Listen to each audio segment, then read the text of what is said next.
Now let's talk about Myanmar. The conflict between the junta and the rebels is escalating, and that's making Beijing nervous.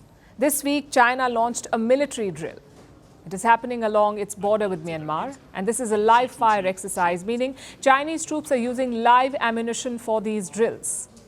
Both ground and air force units of the PLA, the People's Liberation Army, the Chinese army, are participating. This may sound like a routine military exercise, but it is not. China is making a statement with these drills. It is sending a message to Myanmar's military junta. Less than 2 weeks ago, Wang Yi was in Naypyidaw, the capital of Myanmar. Wang Yi is the Foreign Minister of China. He spoke to the military leadership of Myanmar. He wants them to strike a deal with the rebels. China wants a ceasefire in Myanmar. China is willing to work with all parties to make a common voice in ending the conflict in Myanmar, maintaining stability, ensuring people's security. Beijing is getting impatient with the junta. In January this year, they had brokered a ceasefire, but it fell apart by June. Since then, the military has been reluctant to strike another deal. There are signs of tension between the junta and Beijing. This month, Myanmar's military chief made a big claim. His name is Aung Hlaing, and he is the country's de facto leader. The general delivered a 25-minute-long speech, and he said, and I'm quoting, "Certain foreign countries are arming the rebels." The general did not name China, but his statement was clearly aimed at Beijing, and it became obvious when Wang Yi issued a rebuttal. During his visit to Myanmar, he warned the general. He said, and I'm quoting, "China opposes any remarks that attempt to sow discord in China-Myanmar relations or smear and vilify China." These remarks were made behind closed doors, but China's embassy in Naypyidaw made them public. So there is clear friction between Beijing and the junta.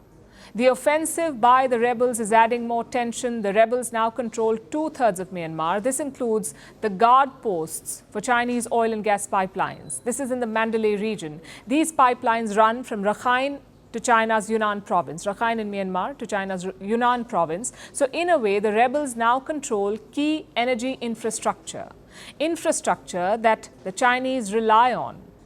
And the junta's response is making the situation worse. A sweeping military campaign is underway. The junta has deployed warplanes and artillery to hit back at the rebels. They want to take back the border areas. This has created a new problem for China. The fighting on the border is spilling over. It has damaged property on the Chinese side. Chinese citizens have been injured. Beijing views this escalation as a matter of deep concern. It believes that if the fighting continues like this, it could threaten more Chinese infrastructure projects. As a result, the PLA is now conducting patrols in the border areas. This also explains why Beijing needs the ceasefire.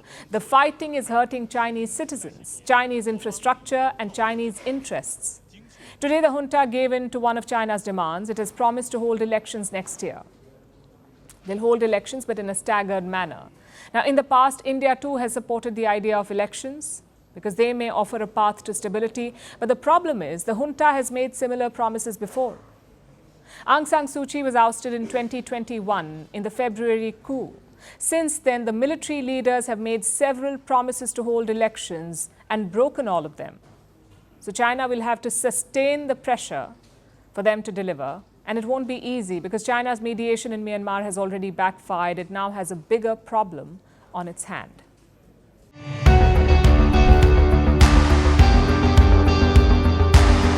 Across continents, one powerful news source. Bringing you diverse perspectives on the issues that matter.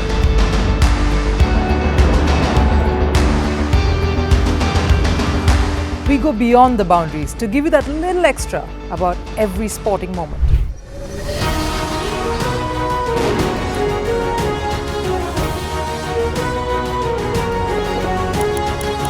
So thank you for making Firstpost 5 million strong. We're counting on your support, and you can trust us to bring you the news unfiltered and unvarnished.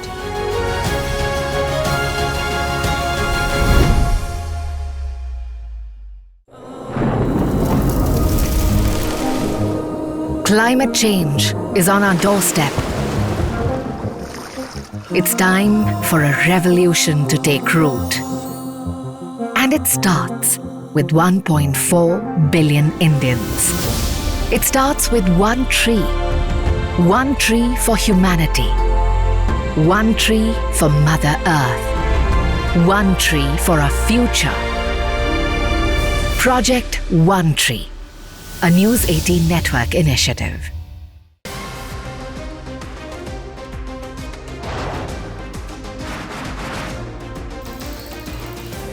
On the show today, the T20 World Cup Bangladesh has moved across to the West Indies. What can we expect from this? Hello, I'm Alison Green, coming to you from Durban, South Africa. Today we have a special show.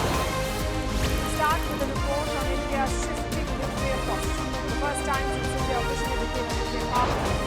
Hello and welcome to Firstpost America. I'm Eric Ham, coming to you live from the nation's capital, Washington, D.C.